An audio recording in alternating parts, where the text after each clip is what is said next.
Hi everyone, it's Margaret here with 60 and Me.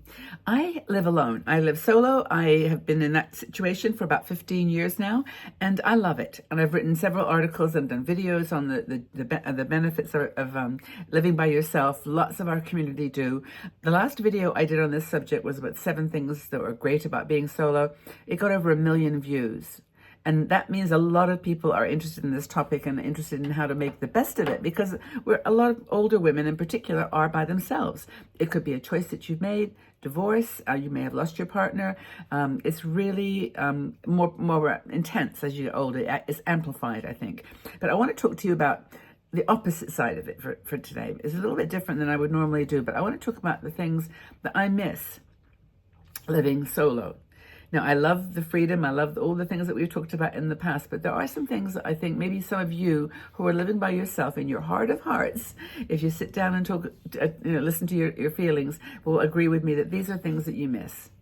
And I'm not saying that they have to be replaced. I'm not saying that I'm empty without them. I'm just saying that they're things that I remember being important and enjoying. The first thing is having a shared history and continuity. When you've lived with a partner for 20 years, as I did, 25 years, 30, 40, you have a history. You have a shared continuity that you know when you talk about something, they understand it, they get it. And when you're by yourself and you're just making a new friend, or you're talking even to a close friend, you don't have that same continuity that a 20-year-old, 30-year-old marriage might have. Or even, I'm not even saying a long relationship, it could have just been a short one, but it's basically lacking that sense that you've got something together, you've got some story to tell together, and that you can think about your past and talk about your past without having to explain it, without having to go through everything.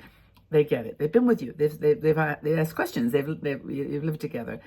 Second thing is one thing I don't like about being single or solo is actually acknowledging precious moments. I'm looking outside at something and say, oh my gosh, that's so beautiful, and there's no one to say it to, and no one to share it with. And I think that that's kind of noticing a beautiful sunset or anything that you know, a moment that you notice. It's nice to have a witness to it, that you actually say, you're together. Hey, it's great. It enhances the whole experience sometimes. So, by the way, I'm not saying that that you need not to be solo or not to be single, that you should be looking for another relationship, because it's not about having a partner. It's about the deeper layers of connection and meaning that we get from our close relationships. Another is to be seen in daily life. Someone that regularly knows your moods, they know your preferences, they make you a cup of coffee and they know what to put in the coffee. They just know you. And you don't have to do it all yourself, because that's one of the things about living solo. It's great. It's great to be able to get up in the middle of the night and have a cup of tea and a cookie. But it's also like, it would be nice sometimes just to have someone that knows what you like, make you a cup of tea and bring it to you and talk, have a chat. It's really just that sense of being seen, being visible. There are some natural touch points that you miss when you're solo, like the casual conversation over breakfast, or maybe the shopping spree on the weekend, or a visit to the museum, or you go look at art somewhere. I'm just trying to think of my own experiences. Just those things that you do that are kind of touch points. I'll meet you at the cafe.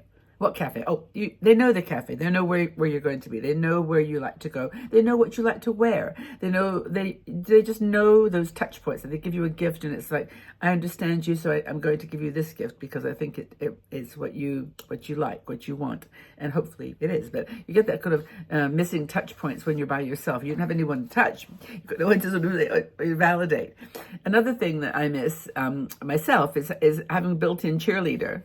Someone that you're working on a project and it's like, yeah, that's great. Do that. That's really cool. Oh, what about this idea? And never, well, often I'm saying this in a hypothetical way, instead of saying to myself, oh, this is a good idea. No, it's a really good idea. Oh, that's a good idea.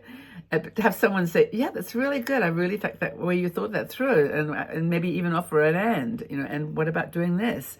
It's just taking your ideas and your thoughts and, someone who roots for you, someone who cares for you and wants you to be successful and happy. I think that's the secret to that one. A built-in cheerleader is not part of your solo living experience.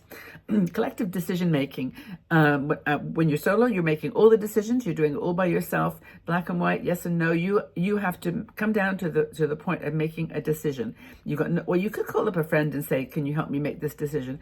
Most people are pretty busy and don't. I mean, unless it's a really, really close friend, and then in that case, you're maybe not living solo because you've got some, a real day-to-day support person or contact person. But most people just make their own decisions. You have to decide you want this or that. And it's not just in shopping when you buy something and spend whatever amount that you didn't want to spend, or when you're buying a house or moving country or doing something big. You have to decide. There's no one there to decide with you. And I think that's really that collective decision making. It can be something that you miss as a solo person. I mean, by the way, you can comment on these. Do you agree with this? I mean, is it kind of just me thinking what I might like if I could have the best of both worlds? Maybe that's the way to put it.